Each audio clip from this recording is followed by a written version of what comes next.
My name is Mary Cole with Good Story Company, and here is a short video about the revision process. Now, I work, full disclosure, I work as a freelance editor. I work with writers, thousands of projects a year on the revision process. I provide revision services. So why would I want to teach you the revision process for free and scare away business? It's not really an MBA move, but that being said, I fully believe in the advantage of having a second set of eyes on your project. That being said, every writer that I work with and every writer out there, I want them to engage in their own editing, their own revision process, because I do believe that a lot of writing happens in rewriting. And so the more that I can give you for that process, the better armed you are, the better your story is when you submit or when you come to someone like me, and the stronger your craft is overall. So I think it's a total win-win-win no matter how you look at it. And I'm not trying to be stingy with the knowledge. So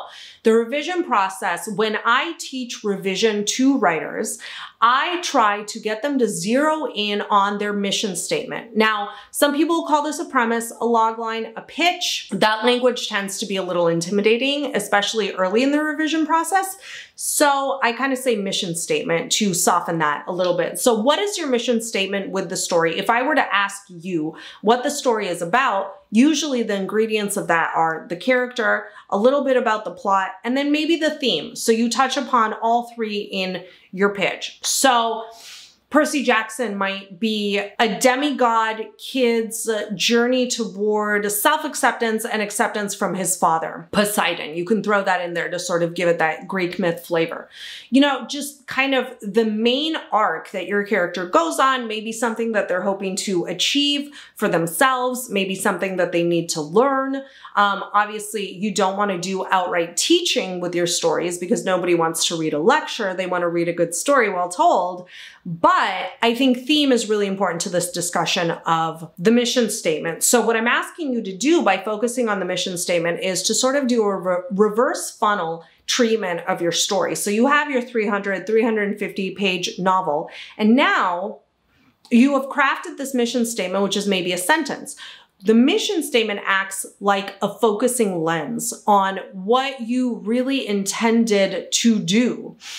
Then you go through, I'm picking my words very carefully for a reason, but then you go through the manuscript itself. And what I would like for you to do at first is to sort of hold everything in the manuscript up to the mission statement and see whether it furthers the mission statement, whether it contributes to it, whether it doesn't really relate to it, or whatever. And one of the things that I really like to see is a manuscript that's streamlined and functioning very well and kind of operating on all of your creative cylinders is one that basically fits the mission statement. So one of the ways to do this is to craft an outline. I am huge on outlines, and a lot of my clients that aren't natural outliners, they are pantsers or whatever, and we don't fault them for that. Do come over to the sort of outline way of working for subsequent manuscripts if they're not there already, because it just makes so much sense to make your mistakes in a 20-page outline rather than a 350-page manuscript. So I strongly encourage people who are doing revision, even if they didn't come into the process of writing the story with an outline, to then create a chapter by chapter or a scene by scene outline. And once you have the mission statement and the outline document, it becomes very, very easy to sort of hold each chapter or each scene up next to the mission statement and say, is this cohesive?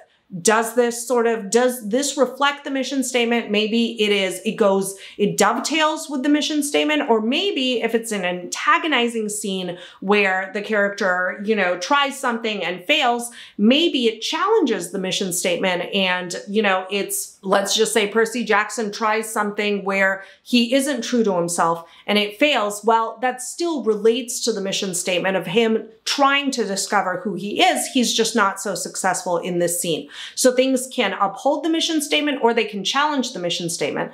You can also have things that are in there just for fun. If you follow the Save the Cat method for plotting, there's the fun and games section where you have things that are fun or frivolous or support the premise. Those also, Now, if it's Percy Jackson and we get some of these machinations between the gods, it supports the Greek myth premise that's expressed in the mission statement.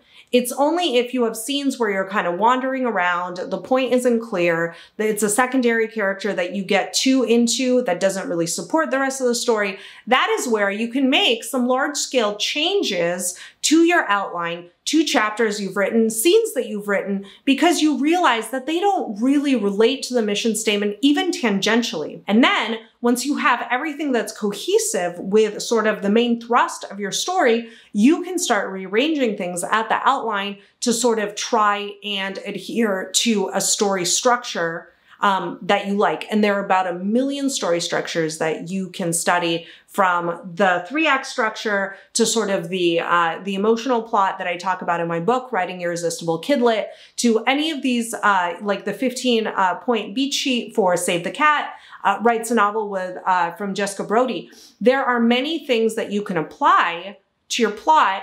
It's easier to sort of rearrange those plot points when you have an outline. So if you aren't doing these 2 things already, then the tool for revision that I would like to gently but firmly push you toward are the mission statement. So creating this sentence or 2 about what your story is about at its very core, and then a chapter by chapter or scene by scene outline, and trying to weave those together, see what bounces out, and then you have a much cleaner sort of encapsulation of what your story is to work with before you're even messing around with the sentences. Because a lot of people who dive into revision at the sentence level, before they make these large scale changes, they are moving around commas that might not matter. And I really want you to be working smarter, not harder. The sentence level you can mess around with at the very end of the process. I teach a whole class on self-editing for writers. You can find it within the Good Story Learning membership site at goodstorycompany.com. But this is sort of my mission statement for revision for writers that you can carry out yourself. My name is Mary Cole with Good Story Company. Here's to a good story.